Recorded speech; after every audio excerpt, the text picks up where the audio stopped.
9월 6일 오늘 만나 성경 말씀은 룻기 4장 3절에서 6절까지의 말씀입니다. 보아스가 그 기업 물을 자에게 이르되 모압 지방에서 돌아온 나오미가 우리 형제 엘리멜렉의 소유지를 관할하므로 내가 여기 앉은 자들과 내 백성의 장로들 앞에서 그것을 사라고 내게 구하여 알게 하려 하였노라. 내가 물으려면 물으려니와 내가 물으지 아니하려거든 내게 구하여 알게 하라. 내 다음은 나요. 그 외에는 물을 자가 없느니라. 그가 가로되 내가 물으리라. 보아스가 가로되 내가 나오미의 손에서 그 밭을 사는 날에 곧 죽은 자의 아내 모압 여인 룻에게서 사서 그 죽은 자의 기업을 그 이름으로 있게 하여라 할지니라. 그 기업 물을 자가 가로되 나는 내 기업에 손해가 있을까 하여 나를 위하여 물으지 못하노니 나의 물을 권리를 네가 취하라. 나는 물으지 못하겠노라. 아멘. 오늘 만나로 만나주시는 하나님을 기대합니다. 보아스는 나오미와 룻을 위해 기업 물을 자, 다시 말해 친족 구원자인 고엘이 되기로 마음을 굳힙니다. 친족 구원자 고엘은 경제적 공공으로 인해 처분될 토지나 재산, 노예로 팔리게 될 사람을 가문의 울타리 안에 우선 귀속시키는 일종의 부족내 회생제도였습니다. 오늘날에도 경제적 공공에 처한 이들의 자산은 차압을 거쳐 경매로 처분됩니다. 이 모든 과정은 자본과 이윤 추구의 논리로 점철되어 있지요. 고엘은 친족과 가까운 이들에게 우선 개입의 책임을 지워 자본과 이윤 추구가 아닌 관계와 상호 구조로 경제적 파국을 극복하도록 권장하는 절차입니다. 이에 따르면 나오미 역시 고엘 제도의 대상자였습니다. 사망한 그녀의 남편인 엘리멜렉은 기근을 견디지 못하고 베들레헴의 토지를 두고 모압으로 이주하였습니다. 하지만 우리가 아는 것처럼 그 이민 시도는 본인과 두 아들의 죽음으로 파국을 맞지요. 다시 베들레헴으로 돌아온 나오미는 스스로가 경작도 관리도 할 수 없는 이 엘리멜렉의 토지를 매각해야 할 형편입니다. 이 토지를 일면식도 없는 이들에게 헐값에 넘기기 이전에 그녀는 베들레헴 유다 가문의 친족 구원자 고엘을 요청할 수 있었습니다. 오늘의 말씀에서 우리는 보아스가 고엘의 1순위자가 아니었음을 확인할 수 있습니다. 사실 나오미에게는 보아스보다 훨씬 더 가까운 친족이 이미 있었습니다. 보아스는 베들레헴 유다 가문 회의를 소집해서 원로들 앞에서 1순위자에게 고엘로 나설 의향이 있는지 묻습니다. 당신에게 고엘로서 나오미의 땅을 구매할 권한이 먼저 있습니다. 하지만 만약 당신이 나서지 않겠다면 그 다음 순위인 제가 기꺼이 고엘이 되겠습니다. 보아스의 제안에 그는 대답합니다. 내가 그녀의 고엘이 되겠소.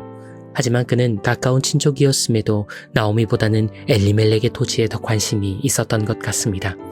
그는 나오미의 땅을 구매하면 동시에 그녀가 모압에서 함께 데리고 온 룻과 결혼을 해야 한다는 사실을 듣자마자 바로 말을 바꿉니다.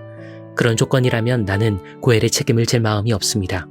그렇게 하다가는 내 자산의 손해만 보겠습니다. 차라리 보아스 당신이 고엘이 되면 어떻겠소? 그는 고엘 1순위자였지만 결코 고엘이어서는 안 될 사람이었습니다. 그에게 엘리멜렉의 땅은 그가 취득할 수 있는 적절한 부동산 투자처였습니다. 땅 매입을 통해 도맡게 될 나오미는 이제 살 날이 얼마 남지 않은 후사가 없는 늙은 여인이었지요. 그런데 갑자기 며느리 룻이 등장합니다. 그는 아마도 베들레헴으로 돌아온 나오미가 이방인 며느리와 함께 거주하고 있다는 사실조차 몰랐을 정도로 그녀에게 무관심했던 것 같습니다. 그리고 우리는 바로 이 지점에서 왜 보아스가 그녀들의 고엘이 될 수 있는지를 선명히 확인할 수 있습니다. 나오미의 1순위 친족이 그녀에게 무관심했던 것과 달리 보아스는 이미 나오미와 룻의 상황을 잘 알고 있었습니다. 룻기 2장은 룻과 가까워지기 이전부터 보아스가 나오미와 룻의 어려운 상황에 얼마나 관심을 많이 쏟고 있었는지를 곳곳에서 암시합니다. 보아스는 나오미가 남편과 아들들을 잃고 귀환한 것과 그녀의 이방인 며느리 룻이 큰 결단으로 베들레헴에 함께 온 것을 이미 알고 있습니다. 나아가 룻이 고향을 떠나 낯선 곳에서 살아가는 것이 얼마나 큰 어려움일지를 헤아리고 그녀를 축복합니다. 그리고 두 여인이 생계를 유지하고 안전을 보호받을 수 있도록 아주 구체적인 배려와 할 수 있는 지원을 아끼지 않습니다.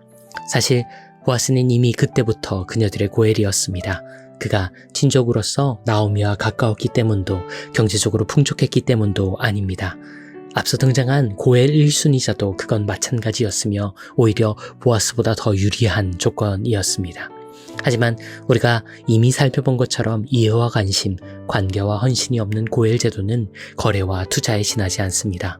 보아스는 고엘 제도가 지향하던 바 사랑과 선의로 사람을 먼저 돌보는 희년의 경제를 살아내는 사람이었습니다.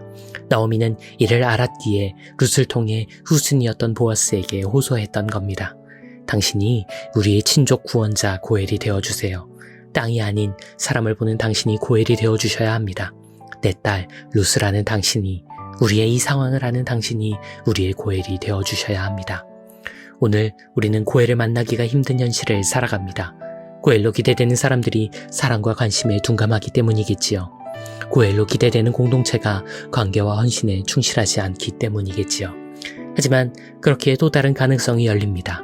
자본과 이윤의 논리를 따르지 않는 삶, 기꺼이 손해를 감수하며 더불어 살아가려는 삶이라면 자격과 무관하게 서로가 서로의 고엘이 될 수 있는 현실을 우리 모두 살아가고 있는 것이기도 하니까요. 그러니 오늘 여러분의 나오미를 찾아가십시오. 그러니 지금 여러분의 룻을 도와주십시오. 다가가고 배려하면 살아날 수 있는 그들의 고엘이 되어주십시오. 이해하고 사랑하면 살아갈 수 있는 그들의 구원이 되어주십시오. 누구도 고엘이 되려 하지 않는 세상에서 누구나 고엘이 될 수 있음을 증명하는 삶으로 우리는 부름을 받았습니다. 그 부르심에 응답하는 오늘의 보아스, 오늘의 고엘이 저와 여러분, 우리 공동체가 되기를 간절히 소원합니다. 주님, 누구도 고엘이 되지 않으려 하지만 누구나 고엘이 될 수 있음을 압니다. 저에게 나오미를 보여주십시오. 저희를 룻에게 보내주십시오. 당신이 저에게 그러셨던 것처럼 저희도 그들의 고엘이 되겠습니다. 우리의 고엘이 되어주신 구원의 그 이름 그리스도 예수님을 따라 기도합니다. 아멘. 이제 두 가지 기도 제목으로 함께 기도합니다. 먼저 우리 곁에 나오미와 룻에게 무관심하지 않은 오늘을 살 수 있도록 작은 사랑, 작은 생명에 인색하지 않기를 소원하며 기도하겠습니다.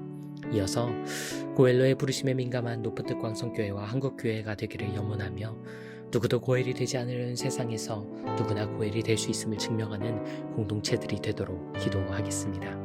이 제목으로 기도하신 이후에 개인 기도하겠습니다.